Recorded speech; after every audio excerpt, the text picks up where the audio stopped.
to me, the Vanden Twill name is just hilarious, and people here just say, oh yeah, just heading to Vanden Twill. It's the supermarket. So I've got a leave pass. Elayna's giving me a whole stack of jobs to do while she's doing the video stuff. So I'm here, gonna be doing a whole bunch of shopping. I've got to do some more, got to go to Budget Marine. Got to get all these jobs done before we head off. We're heading east again, we're going to Santa Marta, and there's a bit of wild country in between here and there, so got to get all the shopping done and a few bits and bobs.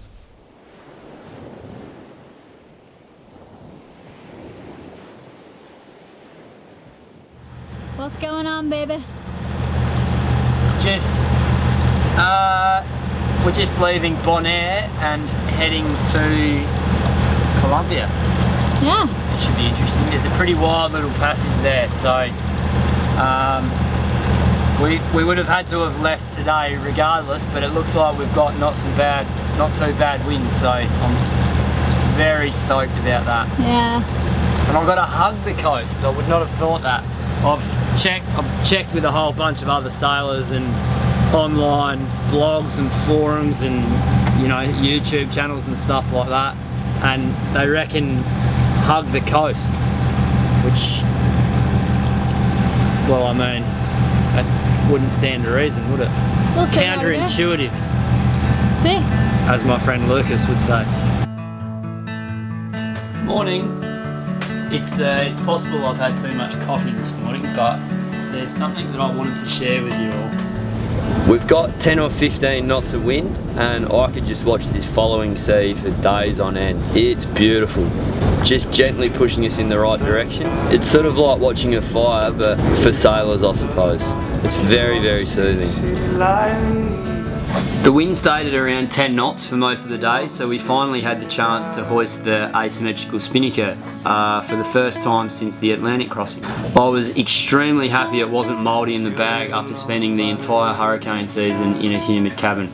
It went straight up with ease and we were belting along very nicely. Through the endless night.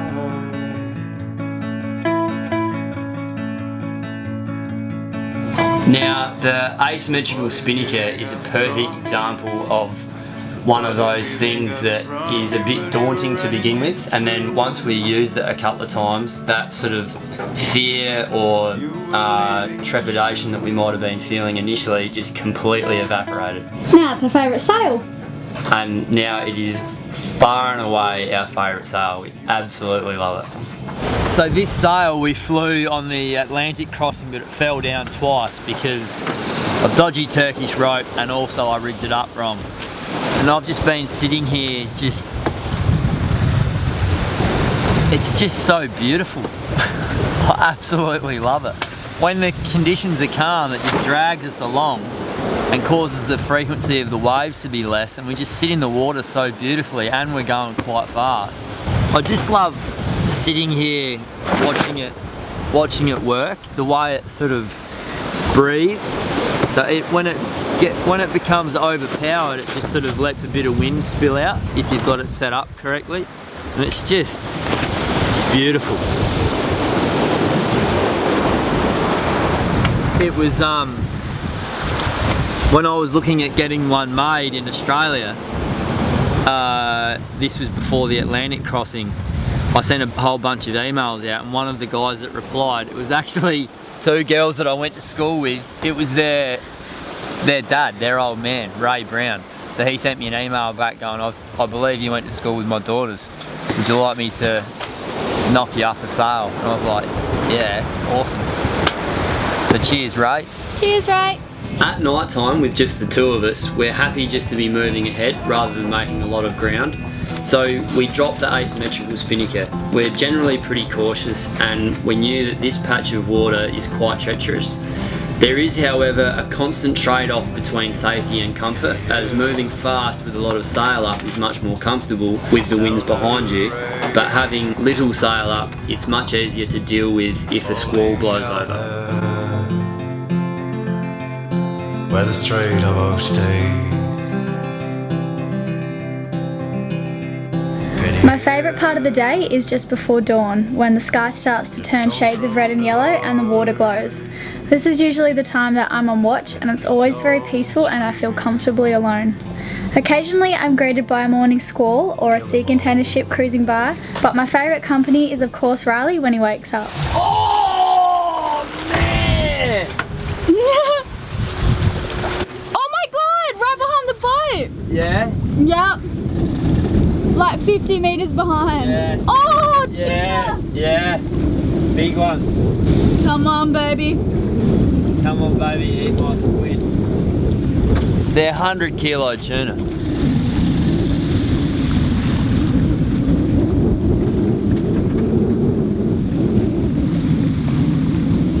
I saw this fish jump out of the water. It looked like a whale. It sort of breached. It was so big that it like the little ones sort of dive out and sort of go like that, but this thing sort of just went like a big fat mama. We got the spinnaker up again on the second day, but we were on our guard as there were a few dodgy looking clouds around. What's going on, Ralph? I've got a guide here for this crossing that we're just about to do, and it says that the 400 miles between Aruba and Cartagena is known for the worst weather conditions in the Caribbean and ranks among the top 5 worst passages in the world. Today's looking alright. Said the man flying his Jenica. It goes on to say, oh no, this is a different guide. The Caribbean Sea is a cauldron of tormented water. The trade winds blow in from the Atlantic Ocean along the coast of South America. The mountains focus and accelerate the wind at sea level while seas build and blow to the coast of Central America.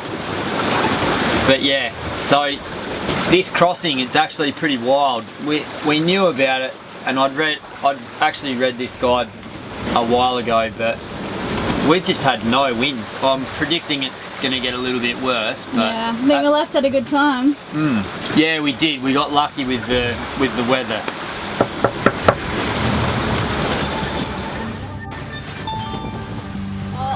Is it alright? The wind's just started to pick up. We need to Take it down? Yeah. We copped a bit of rain and about 25 to 30 knots of wind, which was too much for the assy to handle, so we put her away until the squall passed. Alrighty, what happened today, darling? What can you tell the camera? What were your highs, your lows? Anything exciting? Well, the asymmetrical spinnaker halyard has worn through again. Yeah, so I'm going to have to look into that. So I might have to sew a high tensile jacket or a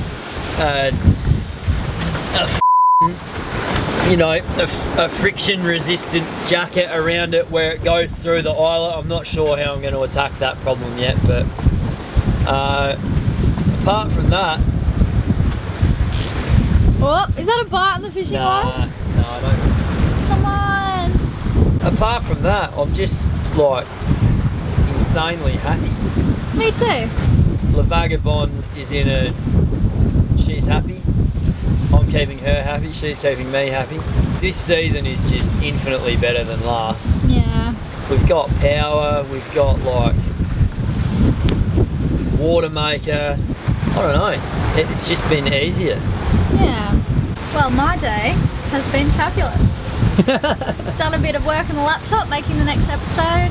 Yeah, you did too. I did. I can only do it for a certain amount of time downstairs before I start feeling sick, so an hour intervals of working on episodes downstairs because I just get hot and flustered and dizzy, and I usually can't see outside, so working outside isn't always an option. Because it's too bright for the screen. Yeah, the screen's like black. So yeah, done a bit of work, having a wine, and I just got beaten at chess again. Yeah, all is well. We've seen some dolphins, we've seen some tuna jump out of the water. Those tuna were insane, weren't they? They were. We got tuna! Are they dolphins? No, they're tuna.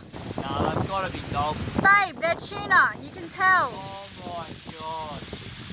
And that's about it. We can see land, Colombia over there. Looks like a bit of an industrial area. We're pretty excited to get to Santa Marta. I'm meeting my friend Anna and Connor. They're coming on board for a while. My friend Connor. Our friend Connor.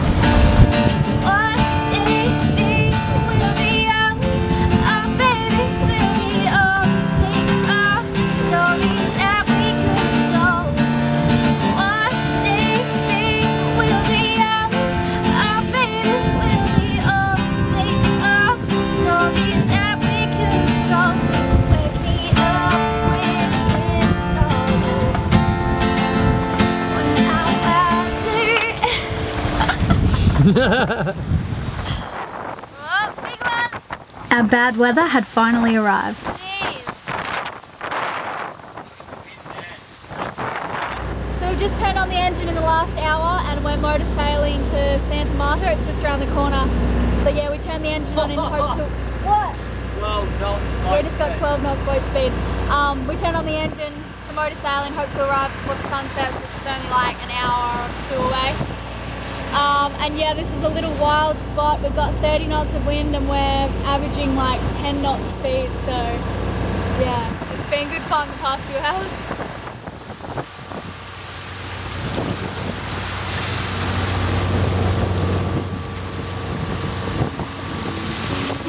The wind blew up even more the closer we got to Santa Marta, so we wound in the rest of the head sail and motored in. As we rounded a little corner, things calmed down and it was safe enough for me to get the Vagabonde ready for her stay in the marina. Unfortunately, the anchorage in Santa Marta wasn't the safest place to leave your yacht unattended for too long, we had heard from other sailors. We planned to do a bit of exploring on land, so we made the smart decision and parked up in the marina for our stay.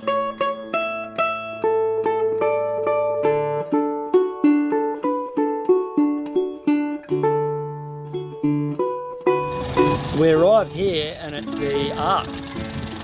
The Ark's on.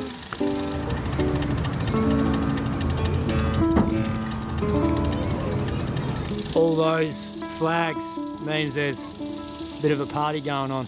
That's when I knew something was afoot. Join us next time in Santa Marta, where we are joined by friends Anna and Connor. We do a little bit of partying. A lot of partying. And we go and check out a few cool spots in Colombia.